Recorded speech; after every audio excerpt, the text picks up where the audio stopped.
শূন্য হাতে দিল্লি থেকে মুম্বাই আসা ছেলেটি এখন বলিউড কিং।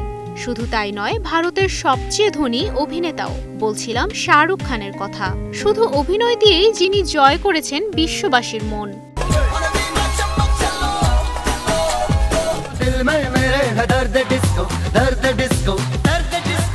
নভেম্বরে শাহরুখের ৬০ বছর পূর্তি উপলক্ষে ভারত জুড়ে বসছে এসআরকে ফিল্ম ফেস্টিভ্যাল।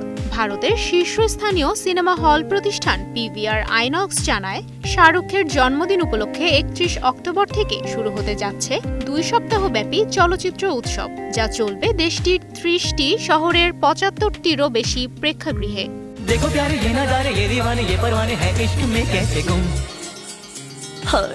এই উৎসবে দেখানোর জন্য বেছে নেওয়া হয়েছে শাহরুখের ৭টি সিনেমা: দিল সে, দেবদাস, চেন্নাই এক্সপ্রেস, কভি হ্যাঁ কভি না, मैं हूं ना, ওম শান্তি ওম এবং জওয়ান।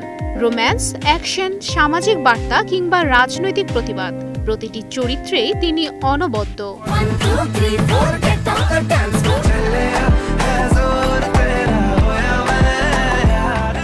নিজের জন্মদিন ঘিরে এমন আয়োজন নিয়ে শাহরুখ খান ভারতীয় সংবাদ মাধ্যমে জানান, সিনেমাগুলো আবার বড় পর্দায় দেখা পুরনো বন্ধুদের সাথে সাক্ষাতের মতোই। এই গল্পগুলো শুধু শাহরুখের নয়, সেসব দর্শকদেরও যারা ৩৩ বছর ধরে শাহরুখ খানকে ভালোবেসেছে। উৎসবের আয়োজনকারী সংস্থার মতে, এর মাধ্যমে নতুন প্রজন্ম চিনবে সেই কিংবদন্তিকে, যিনি একা হাতে বদলে দিয়েছিলেন বলিউডের চিত্র।